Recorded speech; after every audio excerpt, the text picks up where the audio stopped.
Hello and welcome to yet another episode of CTO Talks. My name is Dmitry Stepanov and I am a co-founder and CTO of Glorium Technologies, international technology company hosting tonight's event.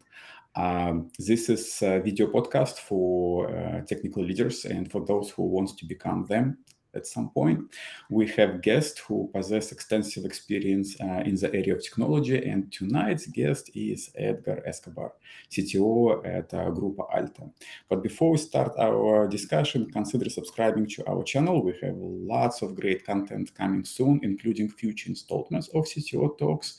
Now let's talk about our guest, Edgar Escobar, practitioner in multiple industries within North, Central, and South American businesses, as well as practitioner in the European market, specifically in risk management, data management, and IT solution within the banking, logistics, communication, retail, and service industries at different level, including analytical, strategic, technical, and operation, data governance, and officer at security level. Wow, what a huge and rich experience you have, Edgar. Now, Edgar, tell us a little bit about your, I guess, international experience. I mean, since you worked in so many locations, something about, I don't know, some teams, some specific experience, maybe some stories about one of your teams in those locations. Uh, Thanks, Dimitri. Thanks for having me. Thanks, everyone who's taking the time to hear us a couple of minutes. Yes, I've been around for some years now, around 15 years now. It's been quite a ride because probably not a lot of you guys know, but when you are in South America, you have over 15 countries, and each of them it's very different. So actually, one of my main challenges as a leader was actually building a team in a different culture or a different country from the one that I was born in. I'm from Colombia. And I remember about 15 years ago, I was asked to build a team in Venezuela. At the time, it sounded really easy. Well, it's the same thing that I've been doing in the past. Just get to a specific place, find some curriculums, and just make it happen. And reality is that that was the first time that I realized that building teams is more than just finding people. It's about finding a fit. It's about making sure that you have the right people for the right jobs. And as you do that, you have to build a culture. You have to build a DNA. So that was quite a story. I don't know, Dimitri, if we have the time so I can tell you a little bit about that Yeah, or sure. So tell us about Venezuela DNA, I guess. That would be the right sounds question. sounds interesting. It's and that's just one example. So I remember I used to go to the South American culture. It's very different from the North American culture or the European culture. South Americans tend to be very, we don't tend to know what no means. Culturally speaking, we're very hardworking, but sometimes we're not very direct. So I remember that at the time in my previous company, we decided that it was going to make a lot of sense to build a mathematical, a functional consultancy team. We meant to build scorecards. We were meant to build relational models. We were built to build, at the time, they were not called machine learning or artificial intelligence, where they were called nonlinear models or data with non-structured data, models Mhm. with non-structured data. So we decided that we were going to build a team. And we decided Venezuela was the best place to do it because they have great professionals. So I remember that the first day I got to Venezuela, I didn't know what really to do. I didn't know how to find people. I didn't know how to reach people. And after a couple of months, probably 3 months of going to universities, talking to people, there we had it. We had around 15 professionals. 60% of them had their PhD either in mathematics or engineering, and we were ready. And I decided that it was a good moment to tell them how I felt about building a team. So I tried to do something different. I hired a great place, great food. And at the time that we were all together, I made a mistake. I did not realize that Colombian Spanish and Venezuelan Spanish is different. And you would say, well, that doesn't make any sense. Well, it does. There are words that mean something different. There are words that in the culture mean something different. So after 3 months of hard work, I had my 15 people, and I said a word that I cannot tell you what it actually means in Venezuela, but it didn't mean the right thing. And I had 15 people just quitting on me, saying that what I was thinking. And it took me about 20 minutes to explain to them that what I wanted to tell them was we're going to be a great team. And they heard something different because I said something different. So it's amazing how after 3, 4 months of hard work, just the wrong word could destroy so much. So I guess that's really important. When you are building culture, when you are building a team, every word matters. You have, I insist, you have to create a fit. You have to create a culture. You have to know what you want to build and be very discreet and know exactly what you're doing for your team. Interesting. Well, that's actually very good insight. Any other similar stories in other locations? Well, Or we every place is different, and if you go to different cultures, it's even worse. There's stories all over the place. I remember, like I said, I used to be a consultant at the time, Yep. and we were just moving all over the place. And even in different languages that are quite similar, you find the same situation. So Portuguese and Spanish, well, if you know Spanish, you kind of move around Portuguese and the other way around. So a couple of lessons and you have it. So you think you speak Portuguese, which is, well, it's a complete mistake. And I remember that one day we were talking about there was a big this was not with a team. This was an auditorium. We had around 150 people, and we were talking about logistics, and we were talking about transportation. Mm-hmm. And actually, the way that you call a bus in Colombia actually means something not that nice in Brazil. So, same story. We were trying to be very organized. We were trying to send a direct message, and at the end, we ended up saying something that sounded a little bit different.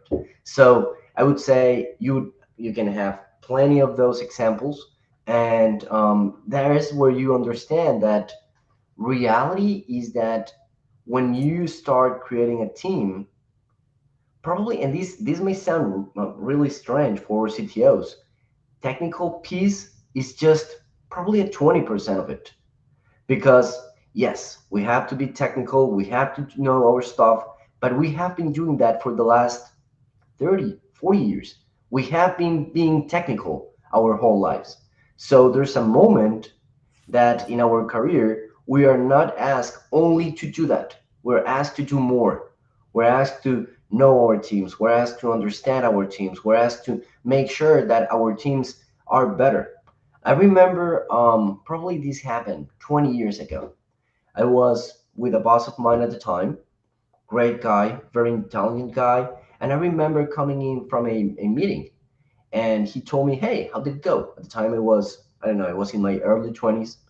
And I said, great. And he said, why?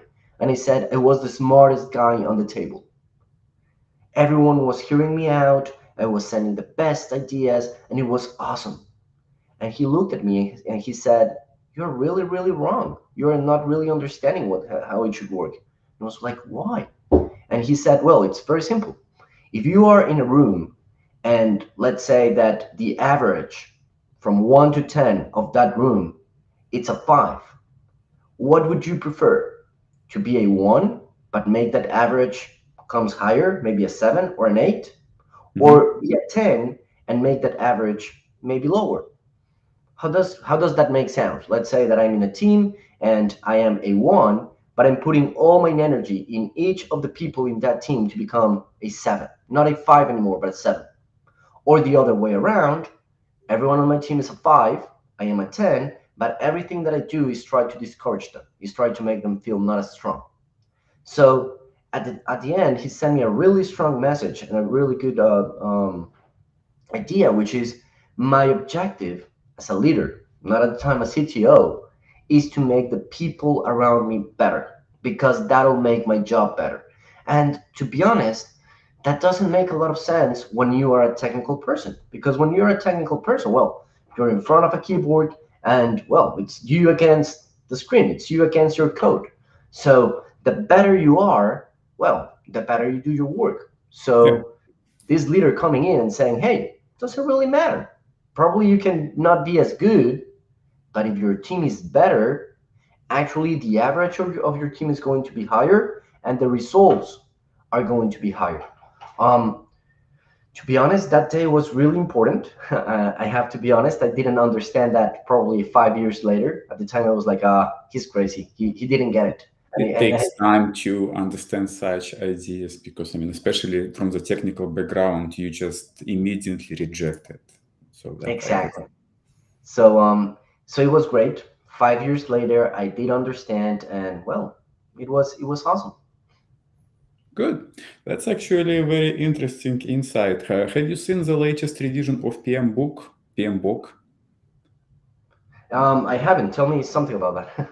Well, it's totally different. So, I mean, remember, like in the previous PM book, they have structure, what is it, risk management, resource management, all stuff, like very structured matrices, responsibilities, sections. In the latest one, everything is gone. It's all about team motivation. It's all about soft skills. It's all about working with a team. Well, I mean, my actually, as you said, my initial feeling was about this book.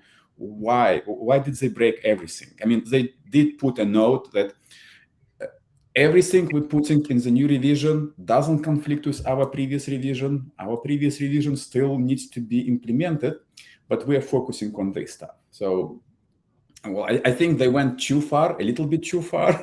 It's always something in the middle which makes sense. We'll see the next revision, but that's exactly what you're saying. It's like, forget about technical. We need to think about people. We need to think about building the teams because that's what brings a value to you, to client, to customer, to company, to everything.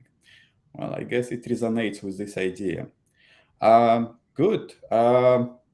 You said that the real objective of CTO, well, besides building the teams, is to build a strategy for the, I guess, for the technical part of the product company, whatever you're working on. Can you give a couple comments on this topic? Sure. So let me start being a little bit disruptive. So everyone is nowadays into ChatGPT and everyone is into artificial intelligence. Yeah. And it's great, but reality for us that have been building models, artificial intelligence, especially machine learning, came before linear models. If you look at the books, people in the 40s, they didn't have the technology. They were building non-structured models. So reality for mathematicians, the models that are harder, well, not harder, but the models that came later were linear models. So when people come and they start talking about artificial intelligence, they start talking about machine learning, yes, it's really important for us to know the new technologies, but it's not something that is that new. Why I'm saying this? Because now everyone is hype about artificial intelligence. Do you need to work? Do you need to build an artificial intelligence model? Really depends. It really depends on the problem that you have. For instance, let's say that you truly understand your variables, both your responsive variables and the ones that you're going to explain your model with. In that Okay. case, probably an artificial intelligence model is not going to be the best fit. And even though you can get the best fit from artificial intelligence model, it's going to take you longer and a bigger effort than just doing a linear fit or a logistic fit. What I'm trying to say here is that, and that by example, is that it really doesn't matter to use the latest technology. What matters is to really understand the problem and build a solution around that problematic. So, said that, when you are a CTO, I think a lot of us make a mistake and we think that we have to find the latest technology, that we have to find the best thing that it's out there. And reality is that, yes, maybe, but what is more important is to truly understand your problem. Sometimes the best way to reach something that is under the table is just to find a stick and reach it. You don't have to find a lever and bring up the bed and make something very difficult. So when you are a CTO, mainly your objective is to truly understand your problem. And by understanding your problem, setting up a strategy. Because it's really easy to spend a lot of resources and not truly finding a solution. So I think that's really important. I think that we believe CTOs are meant just to build the latest tech, just to build the latest team. And I think it's more than that. Let's look at it from another perspective. When you look at CTOs, sometimes you feel they're the ones that are behind fixing laptops. And yes, it's true. You think they're the ones that are behind maintaining your infrastructure. Yes, that's true as well.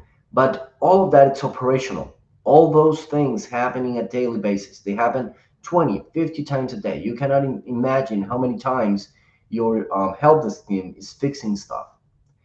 However, if you fail one time, if only one time out of those 100 times you make a mistake, everyone around your company would go like, "Oh, your CTO and your company is not doing a great job. They don't understand how to do it." And well, you burned yourself. So you have to move away from that. Yes, again, as you said, Dimitri, it's important. It's part of our job. That 80%, it's what we have been talking the last 20, 30, 40 years. Today we're talking about the other 20, the other 30%. So yes, one part is building teams.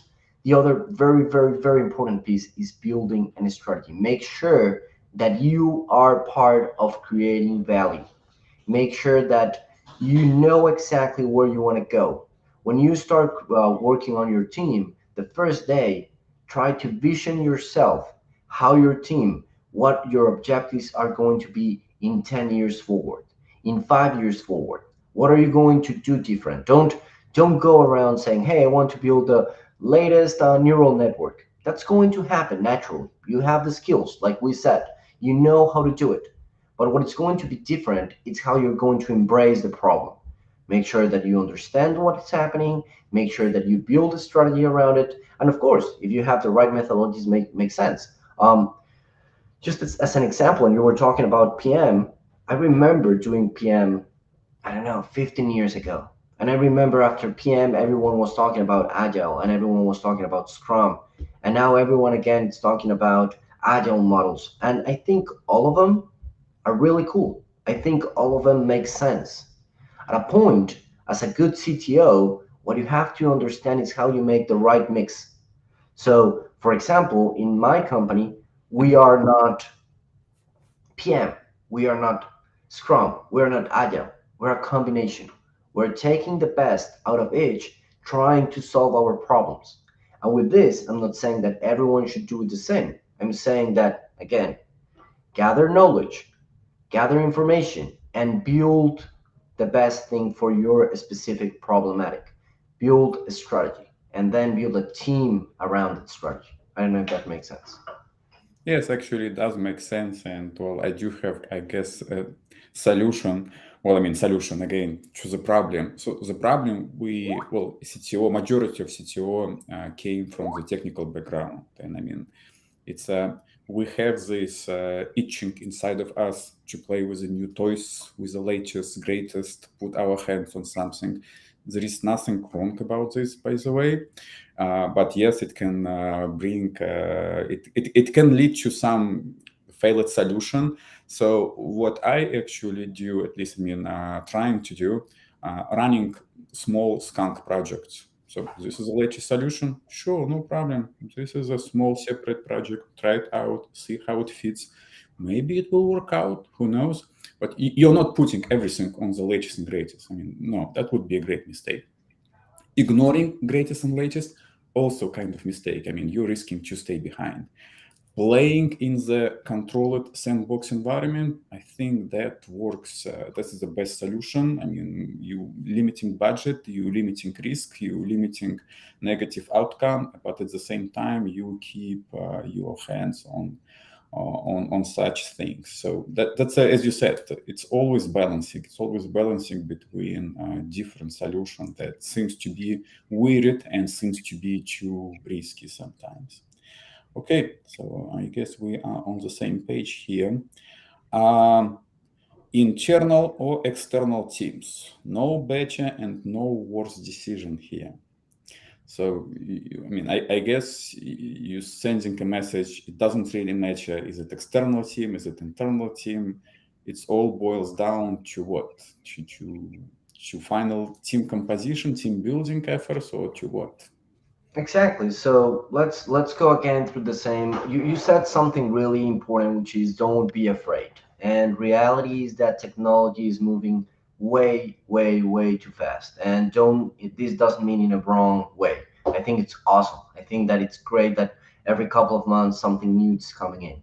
So you have a great challenge, which is how are you going to make sure that you keep up to date? And Mm-hmm. that's really hard. So like we said, this I don't know if it makes if people are getting the message behind this because like I said, we have to do about 20 things at the same time. We have to build a team, we have to make sure that people are coming in through human resources, people are going out because we haven't talked and I don't think we're going to have the time to talk about, for example, the great resignation that happened in the US last year. You have people coming in, coming out. So there's plenty of things happening at the same time, technical pieces, administration pieces. If you are in a specific kind of company, you have budget, so you have finance as well. So as a CTO, you have to worry about a lot of stuff, Mm-hmm. like 20 different things. Now we're talking about teams and teams building. So said that, let's say that you are in this huge tornado and you have to decide which kind of teams you want to have. It's either an internal team or an external team. Again, I don't think it's about saying, oh, I'll only work with internal teams because they're cheaper, or oh, I'm only going to work with external teams because they have the newest technology. I think it's about balance. I think it's about understanding again what your problem is and what your strategy is. During my life, and I'll give you a couple of examples, I've done both. I remember a certain moment of my career that I wanted to go through new technologies. At the time, I wanted to start working with PHP. I didn't know how to work through PHP, and I didn't have the time to build a team around PHP. Mm-hmm. It took longer. So instead of going to my cave and learning about PHP, I found the right partners, and it was great. We were faster, and something that someone could have said, hey, it's more expensive having a 10 people team costs X and hiring an external team costs 2X. Actually, it was way cheaper because we had people helping out, we were learning things faster, and we were building solutions better. Probably a lot of you guys who does technology, you know that you can build a great code, but it doesn't mean it's the best code. Having the best code requires iteration, requires experience, requires doing it wrong so many times. So when you Sure. go through an external company, you get that. You get that experience. And somehow the cost of having that team is lower than the cost of having an external team. So now on the other side, eventually you might need an internal team. You might need people that are 24/7 looking at your problem. So, like I said before, it's about balance. I wouldn't say external teams are better than internal teams. I wouldn't say internal teams are better than external teams. What I would say again is understand your problem, understand the different relations that you have inside of your company, and around that try to build a team that is very dynamic. Something that I do in my companies is every year, and you mentioned sandbox, I tend to build a couple of, let's call them, innovation projects with external teams in my sandbox. So I know team, so probably the two times that I use external teams nowadays, or three times. The first one, like you said, learning something new. The second one, everyone knows it, when I need something to be fast, go through an external team. And the third one, how you can, and the one that I wanted to explain, how you can mingle, how you can make or create better teams. So, for example, if you have a sandbox with a couple of people that are from your external team and a couple of people that are from your internal team, that's great. You create great relations, you create knowledge, you create better culture, and well, that's something that I believe that creates great value. You know what's funny? I've been in, I don't know, several dozens of discussions about benefits and disadvantages of the internal, external, outsourcing, outstaffing, all kind of different models. And during those conversation immediately would go in the direction of what are benefits, what are disadvantages, and it was obviously arguing this is better, no, this is better, some objective description, subjective description. But frankly, I don't recall when conversation went in the direction, hold on, guys, let's discuss what are you trying to solve here. Let's discuss your problem and let them discuss how this problem should be solved with the internal, external, outstaffing, outsourcing. It always was by some reason backwards. And frankly, even if you Google it and read articles, by some reason it's a backwards. I don't know. I don't know. That's actually a very interesting perspective. That's the first time when I'm participating in discussion. Well, it's not a discussion. It's actually kind of in this direction that first look at the problem, see what you're trying to solve, and then move in this direction. This specific. All other topics, yeah, describe the problem and move solution. But by some reason, staffing is not discussed in this way. It's interesting. Um, Well, actually, I have another arrangement with my clients and I will need to run soon, but we have time for the last question. CTO. CTO is a bridge between technology and people. I know, Edgar, you had specific opinion about this and wanted to discuss this specific topic, so why don't you start? So, I don't know if a lot of people that are around here today know about the Colorado Canyon, and I think that's a good relation. So, in Colorado, well, California, there is this canyon. A lot of people have been there. It's amazing. And one of the things that I like the most is when you start are on one side and you look to the other side. There's around 30 kilometers from where you are to the other side of the canyon. But at that moment it looks like something that actually you could jump the other way. I'm exaggerating, but it looks really close. And I Mhm. think that's what happened in companies between technology and business. At the first time you feel that they're really really close, you just can grasp them, you can actually do it really simply. But reality, it's a long distance. Like we Yeah. said, there's knowledge, there's processes, there's technology, there's new technologies. And I put this in a different perspective: you have operations, you have innovation, you have development, you have data analytics, you have computer science, you have software development, and I could go on and on and on. And as I speak, the problem is going to be just bigger and bigger and bigger. So we have a great problem, and you were talking about it. Business, usually when they start, they want to explain what they want, they tend to tell you their vision. And business is actually really, really good explaining their vision.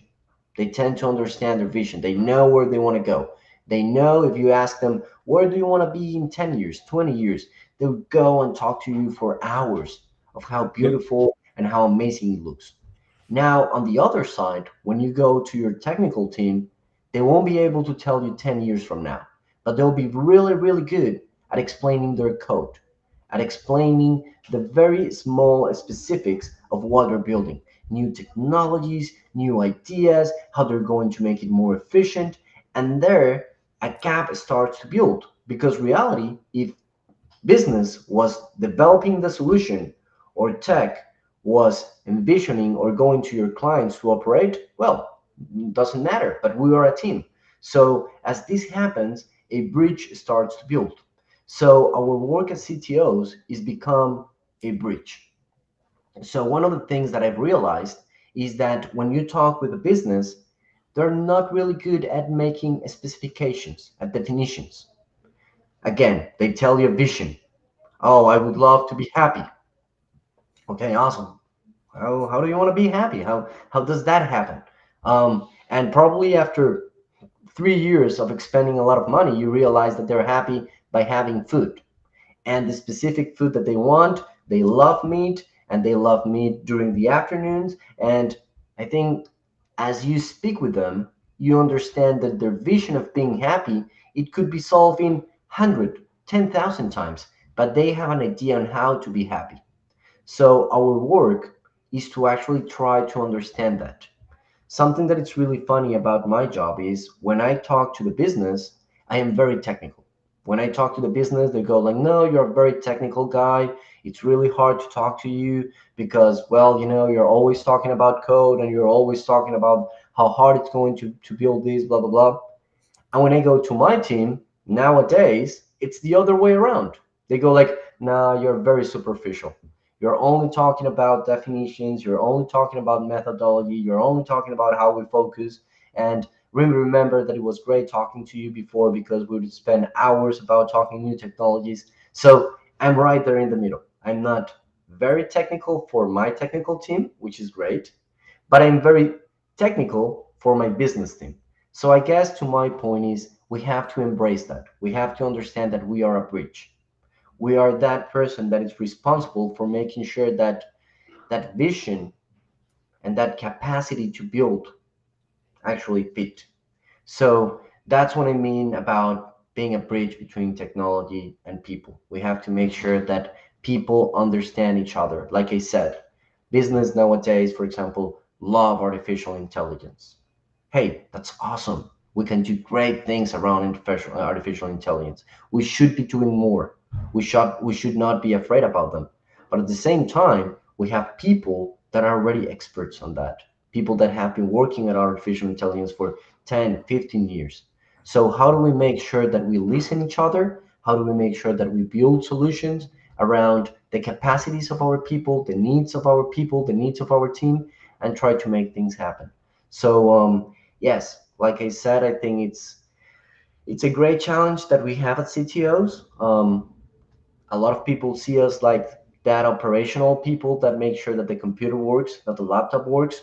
And yes, that's part of our job, but we have to make sure that we do more than that. We have to make sure that the strategy of the company, that we have to make sure that the value of the company is aligned to where and what kind of value you are building. And I truly believe that by being a bridge, you can do that. By making sure that people understand, again, how do you want to explain, how do you want to solve any specific problems, makes a total different perspective, makes a total different solution. If you make sure that you find the right people, that also works. If you make sure that you find the right technologies, well, that's a must. So you have that obligation of finding different pieces and making them work so you can connect the two sides of your business that, let's be honest, are very different. A business person and a technical person, they have different objectives. Even though it's the same company, even though they have the same objective as a company, as people they have different objectives. So one of your main challenges is to make sure that they see that and we get the best out of the two worlds.